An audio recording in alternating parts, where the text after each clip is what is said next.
Honourable members, we will take the second question first. Honourable Alexander O'Connor to ask question 21/2021. You have the floor.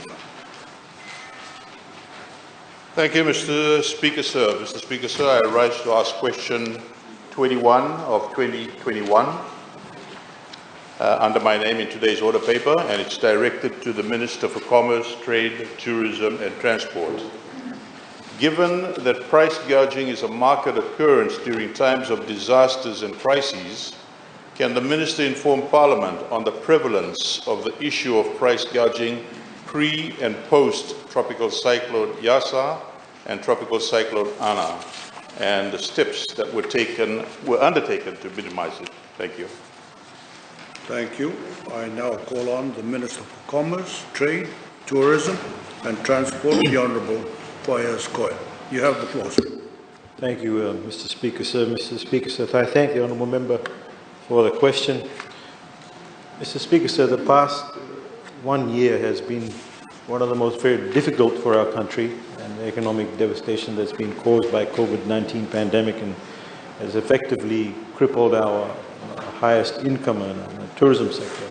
Thousands of Fijians have lost their jobs and thousands put on reduced working hours. So whilst the government was gearing towards rebuilding the economy and the new normal, Honourable Speaker, sir, Mother Nature wreaked yet another havoc on our nation. Mr. Speaker, sir, the tropical cyclones Yasa and Ana has actually destroyed critical infrastructure and damaged households, risked our children's education and displaced many. To make it worse, these two cyclones were actually hit almost a month after each other. One of the very first things that actually comes to mind, Mr. Speaker, sir, post and often pre-disaster is actually price gouging. Rightfully so, because families would have lost their belongings and they worry about availability of and price of essential commodities such as gas and basic food items. Now, Mr. Speaker, sir, as a responsible government, we've actually invested in and empowered agencies such as the Consumer Council of Fiji and the Fijian Competition Commerce Commission.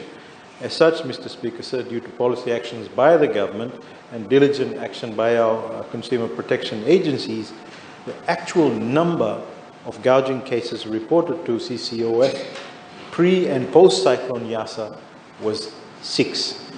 And that's out of which the Council has actually resolved 5 other cases, all with favourable outcomes. In addition, Mr. Speaker, sir, the FCCC actually received complaints of price gouging in the Northern Division, which were acted on immediately, and there were some retailers increasing the price of specific items such as food, batteries and torches and battery-operated light bulbs and solar-operated items, even generators. And this is mainly common for unregulated items, Mr. Speaker, sir. And for example, the solar battery-operated light would cost around $10 to $15 in normal circumstances, but post-Yasa, these prices increased to up to about $29 for the same product. And in some instances, there was no price marking at all on the goods. As I pointed out earlier, Mr. Speaker, sir, the price gouging is actually prevalent in most countries around the world during times of disaster. And for us, we've been able to keep these types of conduct under close watch and control, and this is a testament of the effectiveness of our collaborative actions. Mr. Speaker, sir, this actually demonstrates the effectiveness of the Consumer Council of Fiji and FCCC, which actually ensures that the interests of Fijian consumers are always put first and promotes effective competition and informed markets. Sir. I hope that answers the question, sir. Thank you, Mr. Speaker. I thank the Honourable Minister. You have the floor. Thank you, Honourable Speaker, sir.